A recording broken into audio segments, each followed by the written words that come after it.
সবাইকে শুভেচ্ছা জানিয়ে মাছরাঙা দেশের সংবাদে স্বাগত জানাচ্ছি মৌমিতা জান্নাত। দেশের অন্যান্য অঞ্চলের খবরের সঙ্গে আজ থাকছে খুলনা বিভাগের সংবাদ রূপসার তীরে। শুরুতে গার্ডিয়ান লাইফ ইন্স্যুরেন্স সংবাদ শিরোনাম। নিরবচ্ছিন্ন ইন্টারনেট সেবা না থাকায় বিভিন্ন স্থলবন্দরের আমদানি রফতানি কার্যক্রম ব্যাহত, লোকসান গুনছেন ব্যবসায়ীরা। সুন্দরবনে বেড়েছে লবণাক্ততা, ক্যামেরা ট্র্যাপিং এর গণনার প্রাথমিক তথ্যে বাঘ বৃদ্ধির আভাস, আগস্টে ফল প্রকাশ। এত বড় দুর্যোগেও ওই বাড়িগুলি দাঁড়িয়ে আছে কোন শক্তিতে? সেজন্য প্রয়োজন উচ্চ শক্তির নির্মাণ সামগ্রীর ব্যবহার, যেমন জিপিএইচ কোয়ান্টাম B600DR, বাংলাদেশের উচ্চ শক্তি সম্পন্ন একমাত্র রড। এবার বিস্তারিত সংবাদ।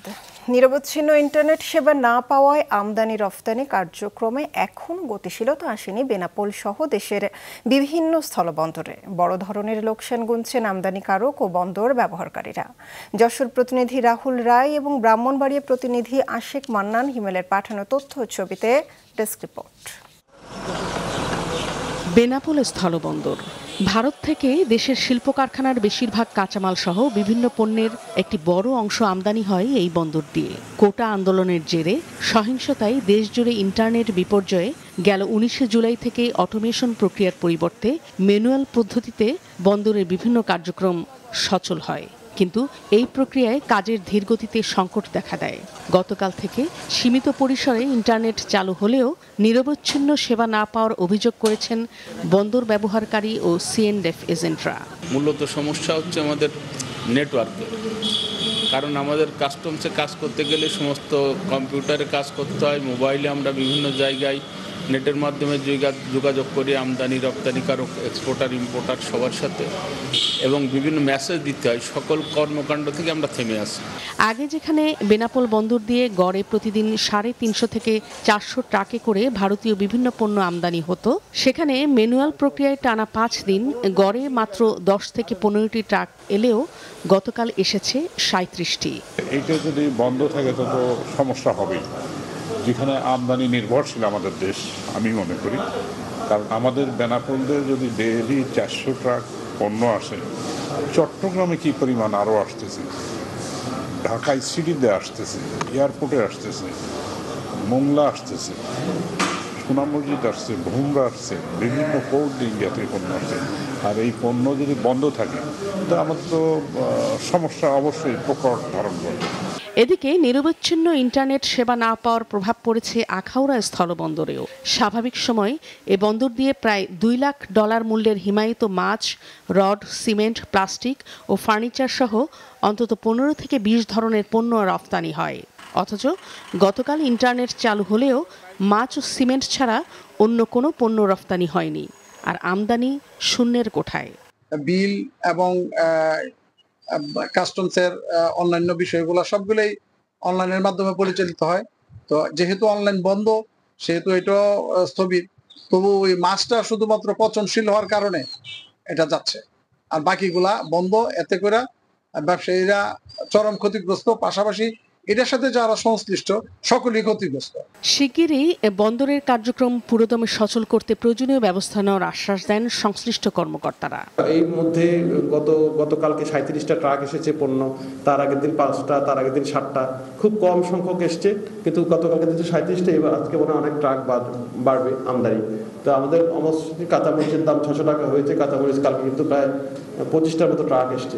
রপ্তানিকারকরা পেরিশেবল গুডস ছাড়াও তারা যদি অন্যান্য প্রোডাক্ট পাঠাতে চায় তাহলে সেগুলো ম্যানুয়ালি পাঠানো যাবে। এখন মানে আমাদের পোর্টে কোনো সমস্যা নাই, পোর্ট পর্যন্ত যদি কোনো মালামাল আসে সেটা অবশ্যই রপ্তানি হবে। যান চলাচল স্বাভাবিক হয়ে গেলে তো আগের মতো অন্যান্য সময় প্রতিদিন যেভাবে রপ্তানি হতো সেভাবে হবে। গেল 6 দিন ধরে আমদানি রফতানি কার্যক্রম ব্যাহত হওয়ায় প্রায় 100 কোটি টাকা লোকসানের দাবি করেছেন বেনাপোল বন্দর ব্যবহারকারীরা। অন্যদিকে আখাউড়া স্থলবন্দর ব্যবসায়ীদের হিসাবে এই কয়দিনে তাদের লোকসান 12 কোটি টাকার মতো। নাদিয়া আফরিন, মাছরাঙা নিউজ ডেস্ক। এবার খুলনা বিভাগের সংবাদ রূপসার তীরে।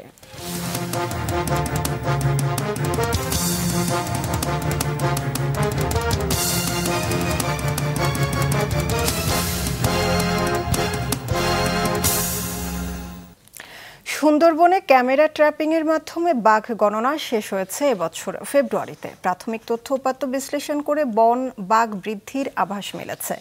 29 জুলাই বাঘ দিবসে তৃতীয় বাঘ জরিপের ফলাফল ঘোষণা করার কথা থাকলেও তা পিছিয়ে দেওয়া হয়েছে আগস্টে। SM মিলনের ক্যামেরায় মোস্তফা জামালের রিপোর্ট। 2015 ও 2018 সালের পর 2022 সালে তৃতীয়বারের মতো বাঘ গণনা শুরু হয়, যা চলে 2024 সালের ফেব্রুয়ারি পর্যন্ত।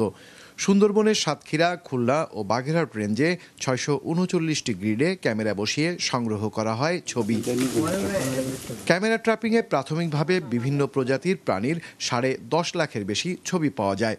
এর মধ্যে থেকে 7,500 বাঘের ছবি নিয়ে চলে বিশ্লেষণ, যা শেষ হয়েছে 7 জুলাই। অভয়ারণ্যগুলোতেই আমাদের মূলত বাঘের যে পরিবারটা বা বাঘের বাচ্চার ছবি আমরা সবচেয়ে বেশি পেয়েছি। বিশেষ করে যে সুন্দরবন পূর্ব অভয়ারণ্য এবং সুন্দরবন দক্ষিণ অভয়ারণ্য, সুন্দরবন পশ্চিম অভয়ারণ্য, এর মধ্যে সুন্দরবন পূর্ব অভয়ারণ্য, সুন্দরবন দক্ষিণ অভয়ারণ্যের মধ্যে আমরা এই বাচ্চার ছবি বেশি পেয়েছি। প্রাকৃতিক কারণে সুন্দরবনের জল ও স্থলে লবণাক্ততার পরিমাণ বেড়েছে, যার প্রভাব পড়েছে বাঘের অবস্থান ও ঘনত্বেও। এ তথ্য উঠে এসেছে এবারের জরিপে তথ্য উপাত্ত বিশ্লেষণে। লবণাক্ততার এলাকা থেকে যেখানে লবণ কম, সেই এলাকায় আমাদের বাঘের যে সংখ্যা এবং বাঘের ছবি সেগুলি অনেক বেশি পাচ্ছি। ইভেন বাঘের যে সফল পরিবার, যে বাঘের বাচ্চা এবং বাঘের মেল বাঘ এবং পুরুষ বাঘ এবং মহিলা বাঘ, সেই বাঘের সংখ্যাগুলোও আমরা দেখতে পাচ্ছি যে আমাদের পূর্ব দিকেই বেশি, পশ্চিম দিকের তুলনায়। গেল 2 জরিপে খুলনা রেঞ্জে বাঘের সংখ্যা কম পাওয়া গেলেও এবারে তা বেড়েছে। মোট বাঘের সংখ্যায় এর প্রতিফলন ঘটবে বলছে বন বিভাগ। খুলনা রেঞ্জে আমরা প্রচুর বাঘের ছবি পেয়েছি। এটা আমাদের জন্য একটা আশ্বাসের বিষয় এবং গৌরবের বিষয় যে বাঘ খুলনা রেঞ্জে ফেরত এসছে এবং বাঘ সেখানে প্রজনন করছে। বাঘের সংখ্যাটা এবং বাঘের ঘনত্বটা এটাই মূল নিয়ামক হিসাবে কাজ করবে। 2015 সালের বাঘশুমারি অনুযায়ী সুন্দরবনে প্রজনন সক্ষম বাঘ ছিল 106টি। 2018 সালের জরিপে যা বেড়ে দাঁড়িয়েছিল 114টিতে। মোস্তফা জামাল, মাছরাঙা সংবাদ, খুলনা। সাম্প্রতিক অস্থিতিশীল পরিবেশ কাটিয়ে জনজীবনে স্বস্তি ফিরেছে বলে মন্তব্য করেছেন নৌবাহিনী প্রধান অ্যাডমিরাল মোহাম্মদ নাজমুল হাসান। পরিস্থিতি স্বাভাবিক হলে সশস্ত্র বাহিনী ব্যারাকে ফিরবে বলেও জানান তিনি। সকালে মোংলা বন্দর এলাকার নিরাপত্তা পরিস্থিতি পরিদর্শনের সময় তিনি আরও বলেন, নৌবাহিনীর সদস্যরা মোংলা, চট্টগ্রাম ও পায়রা বন্দর সহ সমুদ্র উপকূলের নিরাপত্তা নিশ্চিত করতে বদ্ধপরিকর। এ সময় তিনি ছাত্র আন্দোলনকে পুঁজি করে রাষ্ট্রীয় সম্পদের ক্ষতি ও ভীতি সৃষ্টির নিন্দা জানান। দেশব্যাপী কারফিউয়ে সমুদ্র বন্দর, ইপিজেড এবং শিল্পাঞ্চল সহ সরকারি গুরুত্বপূর্ণ স্থাপনার নিরাপত্তার দায়িত্ব পালন করছে নৌবাহিনী ও কোস্ট গার্ড সদস্যরা। আমাদের বর্তমান যেই মোতায়েন রয়েছে সশস্ত্র বাহিনী, এটা সরকারি নির্দেশনা মোতাবেক যতদিন সম্ভব সেটা বজায় থাকবে। তবে আমার বিশ্বাস খুব শীঘ্রই সশস্ত্র বাহিনী মোতায়েনের আর কোনো প্রয়োজন হবে না এবং আইন শৃঙ্খলা রক্ষাকারী বাহিনী তাদের স্বীয় দায়িত্ব নিজেরাই পালন করতে সক্ষম হবে ইনশাল্লাহ। চুয়াডাঙ্গায় শিশু রুবেল হত্যার দায়ে আসামি সোহাগকে যাবজ্জীবন সশ্রম কারাদণ্ড ও 20,000 টাকা অর্থদণ্ড দিয়েছে আদালত। দুপুরে আসামির উপস্থিতিতে অতিরিক্ত জেলা ও দায়রা জজ 2-এর বিচারক এ রায় দেন। মামলায় বলা হয়, 2023 সালের 27 জুন আসামি সোহাগ কৌশলে রুবেলকে পাশের শিবপুর গ্রামে একটি খেজুর বাগানে নিয়ে হত্যা করে। পরদিন নিহত রুবেলের বাবা মামলা করেন। এ মামলায় অভিযোগ প্রমাণিত হওয়ায় আদালত আজ এই রায় দেন। স্বাভাবিক হতে শুরু করেছে দেশের পরিস্থিতি। কারফিউ শিথিলের সময় দূরপাল্লার বাস চলাচল বেড়েছে। সরকারি বেসরকারি সব প্রতিষ্ঠান খোলা থাকায় সড়কে দেখা দেয় যানজট। দুর্ভোগ নিয়েই গন্তব্যে পৌঁছাতে হয় যাত্রীদের। ডেস্ক রিপোর্টে বিস্তারিত। কারফিউ শিথিলের সময় বিভিন্ন মহাসড়কে দূরপাল্লার যানবাহনের সংখ্যা বেড়েছে। ঢাকামুখী পরিবহনগুলোকেও স্বাভাবিক সময়ের মতো চলতে দেখা যায়। ঢাকা টাঙ্গাইল ও ঢাকা ময়মনসিংহ মহাসড়কে যান চলাচল বেড়ে যাওয়ায় চন্দ্রা ও চান্দনা চৌরাস্তা সহ বিভিন্ন এলাকায় যানবাহনের বাড়তি চাপ দেখা যায়। গণপরিবহন না পাওয়ায় দুর্ভোগে পড়তে হয় অনেক কর্মজীবীকে। বিভিন্ন স্থানে সড়ক, মহাসড়ক, নগর, শহর, বন্দর ও গুরুত্বপূর্ণ এলাকা জুড়ে কঠোর অবস্থানে রয়েছে সেনাবাহিনী ও আইনশৃঙ্খলা বাহিনীর সদস্যরা। মহাসড়কের নিরাপত্তা ও শৃঙ্খলা রক্ষায় কাজ করছে হাইওয়ে পুলিশ। সবাইকে সরকারি নির্দেশনা মেনে শৃঙ্খলার সাথে দৈনন্দিন কাজ করার অনুরোধ সংশ্লিষ্ট কর্মকর্তাদের। আমাদের এখানে তেমন কোনো ধরনের কোনো সহিংস ঘটনা ঘটে নাই। তাছাড়া আমরা আমাদের আইন শৃঙ্খলা বাহিনী, র্যাব, বর্তমানে যেহেতু কারফিউ জারি রয়েছে সেজন্য আর্মিও মোতায়েন আছে। আর্মি, র্যাব, পুলিশও আমরা সকলেই মাঠে আছি। খুলনা, রাজশাহী, চুয়াডাঙ্গা, নওগাঁ সহ দেশের বিভিন্ন জেলায় কারফিউ শিথিল করা হয় সকাল ৬টা থেকে রাত ৮টা পর্যন্ত। স্বরাষ্ট্র মন্ত্রণালয়ের নির্দেশনা অনুযায়ী ঢাকা, গাজীপুর, নারায়ণগঞ্জ ও নরসিংদীতে সকাল 10টা থেকে বিকেল 5টা পর্যন্ত কারফিউ শিথিল থাকে। নির্বাহী ম্যাজিস্ট্রেটগণ সহ সেনাবাহিনী, পুলিশ, র্যাব, বিজিবি টহলে রয়েছে। এখন পর্যন্ত সুনামগঞ্জ জেলায় কোনো ধরনের সহিংসতামূলক ঘটনা ঘটেনি বা কোনোরূপ ক্ষয়ক্ষতি হয়নি। এর প্রেক্ষিতে আজকে সকাল 9টা থেকে সন্ধ্যা 6টা পর্যন্ত সান্ধ্য আইন শিথিল করা হয়েছে এবং জেলার সার্বিক আইন শৃঙ্খলা পরিস্থিতি স্বাভাবিক রয়েছে।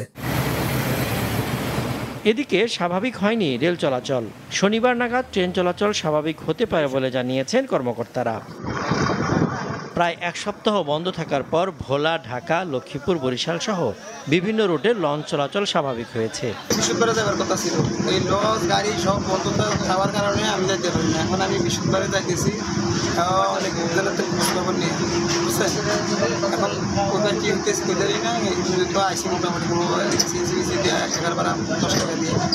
এখন আপনার এখনো কাস্টমার ঠিক মতন আসে না, অনেকেও জানে না যে দোকানপাট খুলছে, এরকম একদম স্বাভাবিক। আগের মতন যে ছিল এরকম এখন আর হয় না। কারফুর ভিতরে তো আমরা গাড়ি গুড়ি চালাইতেও পারি নাই, বাইক হলেও যাত্রী ছিল না, তো এখন মোটামুটি যাত্রী আছে, এখন আমরা মোটামুটি কিছুটা চলতে পারি। এছাড়া খুলনায় মহানগর জামাত নেতাসহ 4 মামলায় 14 জন, বরিশালে 8টি মামলায় 112 জন, সিরাজগঞ্জে 6 মামলায় 141 জন ও নারায়ণগঞ্জে 5 মামলায় 65 জনকে গ্রেপ্তার করা হয়েছে। সজীব সাদিক, মাছরাঙা নিউজ ডেস্ক। এদিকে এক সপ্তাহ পর ফের কর্মচঞ্চল হয়ে উঠেছে বন্দর নগরী চট্টগ্রাম। কারফিউ শিথিল করায় নগর জীবনে ভয় কাটিয়ে ফিরছে স্বস্তি, সাথে ফিরেছে যানজটের যন্ত্রণা। খুলেছে অফিস, আদালত, ব্যাংক ও শিল্প কারখানা। মূলত বন্দর থেকে আগ্রাবাদ এলাকায় বন্দর কেন্দ্রিক যানজট হলেও আজ এর প্রভাব পড়েছে পুরো নগর জুড়ে। প্রায় কয়েক কিলোমিটার দীর্ঘ হয়ে যায় এই যানজট। চট্টগ্রাম বন্দরের কন্টেইনার জট, কাস্টমস ও বন্দর সহ সব স্টেক হোল্ডারদের সম্মিলিত প্রচেষ্টায় শীঘ্রই কাটিয়ে ওঠা সম্ভব হবে বলে জানিয়েছেন নৌ প্রতিমন্ত্রী খালিদ মাহমুদ চৌধুরী। দুপুরে চট্টগ্রাম বন্দরে ইয়ার্ডে বন্দরের শ্রমিকদের জীবন ধারণে কষ্ট বিবেচনায় বন্দরের 7,000 শ্রমিকদের খাদ্য সহায়তা প্রদান অনুষ্ঠান শেষে তিনি কথা জানান। এর আগে তিনি শ্রমিকদের উদ্দেশ্যে দেওয়া বক্তব্যে তিনি কোটা সংস্কার আন্দোলনে দুষ্কৃতিকারীরা পুলিশের পোশাক পরে ছাত্রদের উপর হামলা করেছে বলেও অভিযোগ করেন। কোটা আন্দোলন ঘিরে সহিংসতায় নারায়ণগঞ্জ ও সাভারে ব্যাপক ভাঙচুর ও অগ্নিসংযোগের ঘটনা ঘটে। ভাঙচুর করা হয় সরকারি, বেসরকারি অফিস সহ বিভিন্ন প্রতিষ্ঠান ও যানবাহন। সাভার ও নারায়ণগঞ্জ প্রতিনিধির পাঠানো তথ্য ছবি নিয়ে ডেস্ক রিপোর্ট। বিক্ষোভকারীদের আন্দোলনের জেরে গত 19 জুলাই রাতে ভাঙচুর হয় নারায়ণগঞ্জের পুলিশ ব্যুরো অব ইনভেস্টিগেশন ভবনে। ওই রাতেই 3 বার হামলা হয় এই অফিসে। পুড়িয়ে দেওয়া হয় ডিজিটাল ডিভাইস সংযোজিত 3টি গাড়ি সহ বেশ কয়েকটি যানবাহন। অতর্কিতভাবে 30 থেকে 40 হাজার ছেলেপেলে যারা সন্ত্রাসী কার্যকলাপ করে ভিতরে ঢুকে আমাদের 3 তলা, যেটা আমাদের অফিস কক্ষ এবং পুলিশ সুপার মহোদয়ের অফিস কক্ষ সহ 4 তলা অফিস কক্ষ, 5 তলায় ব্যারাক, একদম ধ্বংসযজ্ঞ চালিয়ে সব কিছু পুড়ে ছারখার করে দিয়েছে। আমাদের মামলার নথি, মামলার রেজিস্ট্রার, কোর্টের যত মামলা, থানার মামলা এবং আমাদের ব্যক্তিগত যত মালামাল, ল্যাপটপ, কম্পিউটার, আমাদের সরকারি মালামাল, যত চেয়ার, টেবিল যা কিছু ছিল সব কিছু একদম পুড়িয়ে ছাই করে দেওয়া হয়েছে। সেই রাতে বিক্ষুব্ধরা অগ্নিসংযোগ করে পাসপোর্ট অফিসেও। প্রায় 8,000 পাসপোর্ট সহ পুড়িয়ে দেয় সার্ভার। লুট করা হয় অফিসের মালামাল। শুধু পিবিআই আর পাসপোর্ট অফিসের ভবন নয়, বিক্ষোভকারীরা নারায়ণগঞ্জে হামলা চালায় সরকারি 8 প্রতিষ্ঠানের ভবন ও অর্ধশতাধিক স্থাপনায়। নারায়ণগঞ্জ সিটি কর্পোরেশনের প্রতি এত আক্রোশ কেন, সেটা আমি এখনো বুঝতে পারতেছি না। কারা এটা করলো? আমি বলবো আইন শৃঙ্খলা বাহিনীকে খুঁজে বের করার জন্য। আমরা যেই মামলাটা আজকে সকালে থানায় জিডি করেছি, সেটা সুষ্ঠু তদন্ত করে বের করা হোক এবং সুস্থ পরিবেশ ফেরত আসুক। জেলায় এ পর্যন্ত সহিংসতার ঘটনায় 14টি মামলা হয়েছে। গ্রেফতার করা হয়েছে 377 জনকে। 7 জন যারা নিজেরাই তারা স্বীকার করেছে যে তারা এই যে পাসপোর্ট অফিস এবং পিবিআই অফিস এবং এসবি গার্মেন্টসে যে আগুন দেওয়া হয়েছে, লুটপাট করা হয়েছে এবং যে এই ধ্বংসযজ্ঞ করেছে, এটা তারা সরাসরি সম্পৃক্ত ছিল। সাভারেও ব্যাপক ধ্বংসযজ্ঞ চালিয়েছে দুর্বৃত্তরা। তাদের হামলা থেকে রক্ষা পায়নি হাসপাতালও। স্থানীয় পপুলার হাসপাতাল, প্রাণী সম্পদ অধিদপ্তর ও ভেটেরিনারি হাসপাতালে চালানো হয় লুটপাট। অগ্নিসংযোগ করা হয় সরকারি কাজে ব্যবহৃত গাড়িতে। এছাড়া সাভার বাজার বাসস্ট্যান্ডে অবস্থিত সিটি সেন্টারে চালানো হয় ব্যাপক ভাঙচুর। পার্কিং ফ্লোরে রাখা সব গাড়ি ভাঙচুর করে দুর্বৃত্তরা। অগ্নিসংযোগ করে দূরপাল্লার বাস, ব্যক্তিগত গাড়ি ও মোটরসাইকেলে। এ পর্যন্ত এসব ঘটনায় 19টি মামলায় 2 শতাধিক ব্যক্তিকে গ্রেফতার করা হয়েছে। আরো আমরা খতিয়ে দেখছি যে মামলার তো আসলে নিয়মতান্ত্রিকতা আছে, যে একই ঘটনা এক জায়গাতে হলে সেখানে একটা মামলা হয়, আরেক ঘটনা আরেক জায়গাতে হলে মামলা হয়। আমরা খতিয়ে দেখছি যে কোথায় কোথায় হয়েছে। এই যাবৎকাল 19টা মামলা হয়েছে এবং প্রায় 250 গ্রেফতার হয়েছে। সাভারে ক্ষয়ক্ষতির পরিমাণ পুরোপুরি নিরূপণ না করা হলেও তা অন্তত 500 কোটি টাকা হবে বলে ধারণা প্রশাসনের। রওশন জাহান মিষ্টি, মাছরাঙ্গা নিউজ ডেস্ক। কোটা সংস্কারের দাবি আদায় হওয়ার পরও আন্দোলন বন্ধের ঘোষণা না দেওয়া শিক্ষার্থীদের বড় ভুল বলে মন্তব্য করেছেন স্বরাষ্ট্রমন্ত্রী আসাদুজ্জামান খান কামাল। তিনি বলেন, দেশব্যাপী নাশকতায় জড়িত প্রত্যেককে আইনের আওতায় আনা হবে। দুপুরে রংপুরে এক মতবিনিময় সভায় মন্ত্রী এসব কথা বলেন। এখানে একটা সংঘবদ্ধ দল একটা উদ্দেশ্য নিয়ে রাষ্ট্রকে অকার্যকর করার জন্য সেই আমাদের কাছে যেই সমস্ত ইনফরমেশন রয়েছে, যারা স্বাধীনতা বিরোধী চক্র ছিল, যারা জঙ্গির উত্থান ঘটিয়েছিল, জামাত বিএনপি যারা সবসময় রাষ্ট্রকে একটা অকার্যকর রাষ্ট্র পরিণত করার জন্য যারা কাজ করছে, তাদেরই একটা সুসংগঠিতভাবে এই আন্দোলনের সঙ্গে তারা সম্পৃক্ত হয়ে গিয়েছে। কোটা আন্দোলনের নামে তারা এই ধ্বংস, এই নৈরাজ্য সৃষ্টি করার প্রয়াস পাচ্ছেন। নরসিংদী জেলা কারাগার থেকে পলাতক আনসার আল ইসলামের সক্রিয় জঙ্গি সদস্য মোহাম্মদ ফারুক আহমেদকে গ্রেফতার করেছে র্যাব। গতকাল নারায়ণগঞ্জের সোনারগাঁওয়ের প্রেমের বাজার এলাকা থেকে তাকে গ্রেফতার করা হয়েছে। এর আগে গ্রেফতার হয় পলাতক 2 নারী জঙ্গিও। এদিকে জেল থেকে পালানো আসামিদের মধ্যে আজও 80 জন আত্মসমর্পণের জন্য জেলা আইনজীবী সমিতিতে জড়ো হয়। এদিকে দুপুরে জেলা প্রশাসক কার্যালয়ের সম্মেলন কক্ষে বিশেষ আইন শৃঙ্খলা সভায় শিল্পমন্ত্রী নুরুল মজিদ মাহমুদ হুমায়ুন বলেছেন, যার যার অবস্থান থেকে সরকারকে সহযোগিতা করলে খুব অল্প সময়ের মধ্যে কারাগারের হামলায় জড়িতদের চিহ্নিত করা সম্ভব হবে।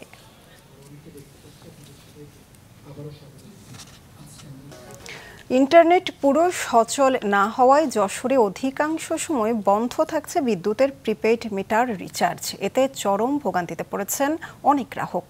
উপায় না পেয়ে রিচার্জ করতে গ্রাহকরা ভিড় করছেন বিদ্যুৎ অফিসে। দীর্ঘ লাইনে দাঁড়িয়ে রিচার্জ করতে হচ্ছে তাদের। এছাড়া সরকার ঘোষিত লোন পেতেও তাদের যেতে হচ্ছে বিদ্যুৎ অফিসে। West zone power distribution limited Jessore সূত্র জানিয়েছে, যশোরে প্রিপেইড গ্রাহক রয়েছেন প্রায় 60,000।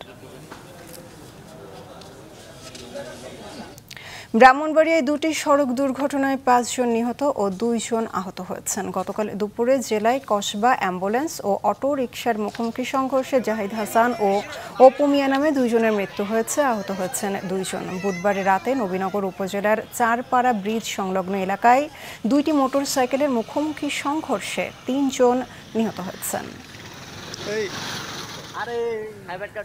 কোটা সংস্কার আন্দোলন ও সহিংসতার জেরে উদ্ভূত পরিস্থিতিতে বিভিন্ন স্থানে কর্মহীন ও অসহায় মানুষের মাঝে খাদ্য সহায়তা বিতরণ করেছেন আওয়ামী লীগ নেতারা। সকালে বরিশাল সিটি কর্পোরেশনের মেয়র আবুল খায়ের আবদুল্লাহ খোকন সেরনিয়াবাদ নগরীর 500 মানুষের মাঝে প্রধানমন্ত্রীর নির্দেশে এ খাদ্য সহায়তা বিতরণ করেন। এদিকে সুনামগঞ্জে জেলা আওয়ামী লীগের সাধারণ সম্পাদক নোমান বক্ত পলিনের উদ্যোগে আজ শতাধিক খেটে খাওয়া মানুষের মাঝে খাদ্য সামগ্রী বিতরণ করা হয়েছে। পাবনায় উৎপাদিত মুক্তার স্থানীয় ও জাতীয় পর্যায়ে বাজার সৃষ্টির লক্ষ্যে অনুষ্ঠিত হয়েছে মুক্তা চাষিদের সাথে জুয়েলারি মালিকদের লিঙ্কেজ মিটিং। সকালে স্থানীয় একটি বেসরকারি সংস্থা কমিউনিটি ফর ডেভেলপমেন্ট মিলনায়তনে আয়োজিত এই সভায় প্রধান অতিথির বক্তব্য দেন সদর উপজেলা চেয়ারম্যান সোহেল হাসান শাহিন।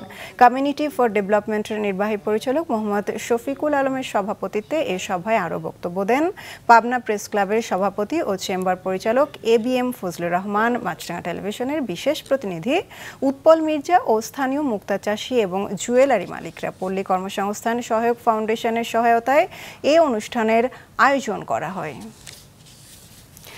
নিজ উদ্যোগে কলা গাছ, বিন্যার থোপ, ঢোল কলমি ও ঘাস লাগিয়ে বন্যা ও তিস্তার ভাঙন ঠেকিয়ে দৃষ্টান্ত স্থাপন করেছেন গাইবান্ধার ভাটি কাপাসিয়াচরের নারী পুরুষ। গাইবান্ধা প্রতিনিধি সিদ্দিক আলম দয়ালের তথ্য, ছবিতে ডেস্ক রিপোর্ট। গাইবান্ধার সুন্দরগঞ্জ উপজেলার তিস্তা নদী বেষ্টিত বাদামের চর, রাজামিয়ার চর, কাজিয়ার চর সহ চর রয়েছে অন্তত 30টি। জন্মের পর থেকেই বন্যা, ভাঙন আর নদীর সাথে যুদ্ধ করে পেরেশান চরাঞ্চলের মানুষ। নদীর গতির সাথে চরবাসীর গতিরও হয় পরিবর্তন। এবছরের প্রথম দিকে বন্যায় ভাটি বুড়াইল চরের 130টি ঘর ভাঙনের কবলে পড়ে নদীগর্ভে বিলীন হয়। ভাঙনের হাত থেকে রক্ষা পেতে কাপাসিয়া ইউনিয়নের নারী পুরুষ মিলিত হয়ে গঠন করে 17 সদস্যের টেকসই বন্যা প্রতিরোধ কমিটি, কমিউনিটি রেজিলিয়েন্স অ্যাকশন বা ক্রাক দল। ক্রাক দল প্রথমে নদী ভাঙন পয়েন্ট চিহ্নিত করে। গত বছর খরার সময় বাদামের চর, কাজিয়ার চর ও রাজা মিয়ার চরে 1.5 কিলোমিটার এলাকায় নদীর পাশ দিয়ে বয়ে চলা নালার পাশ ঘেঁষে 4000 কলা গাছ, 12,000 ঢোল কলমি, বিন্যার থোপ, কাশিয়া ও ঘাস রোপণ করেন। আমরা একটা মিটিংয়ের মাধ্যমে এই ভাঙন থাকার ব্যবস্থাপনা করছি। সেটা হলো আমরা এই এলাকার থেকে আমরা কলার গাছ নিছি, কলমি লাগাইছি, কাশবন লাগাইছি। লাগানোর পরে এবারের বন্যাতে আর এই ভাঙন আমাদের এই কৃষি জমি ভেঙে যায় নাই। আমরা এখান থেকে অনেক উপকৃত পাচ্ছি। কাপাসিয়া অপর প্রান্তে উজান বুড়াইলের লোক যোগ সাজসে আমরা এই কলা গাছ, কমলতা এবং বিন্যার্থ লাগিয়ে আমাদের স্রোতকে বিমুখ করেছি, যার কারণে পাশে আমাদের একটা পোশাকারী ভুইয়া স্কুল আমাদের রক্ষা হয়েছে।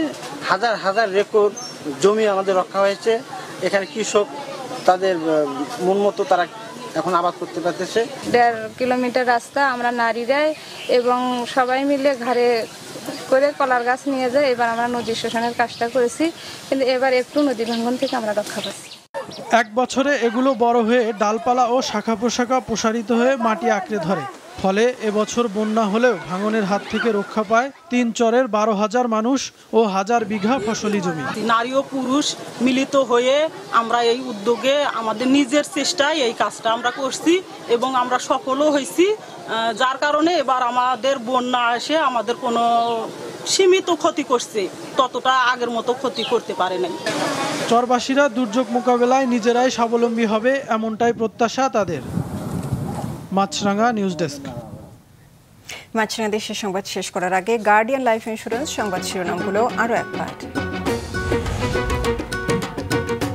নিরবচ্ছিন্ন ইন্টারনেট সেবা না থাকায় বিভিন্ন স্থলবন্দরের আমদানি রফতানি কার্যক্রম ব্যাহত, লোকসান গুনছেন ব্যবসায়ীরা। সুন্দরবনে বেড়েছে লবণাক্ততা, ক্যামেরা ট্র্যাপিং এর গণনার প্রাথমিক তথ্যে বাঘ বৃদ্ধির আভাস, আগস্টে ফল প্রকাশ। কারফিউ শিথিলে বিভিন্ন এলাকায় আজও কর্মব্যস্ততা, বেড়েছে যান চলাচল, সড়কে চলছে দূরপাল্লার বাসও। এই ছিল এখনকার মতো। ফেসবুকে আপডেট পেতে ভিজিট করুন মাছরাঙা টেলিভিশনের পেজে। ইউটিউব চ্যানেলেও দেখতে পারেন আমাদের সংবাদ প্রতিবেদন অনুষ্ঠান। আমাদের পরবর্তী সংবাদ সন্ধ্যা 7টায় দেখার আমন্ত্রণ।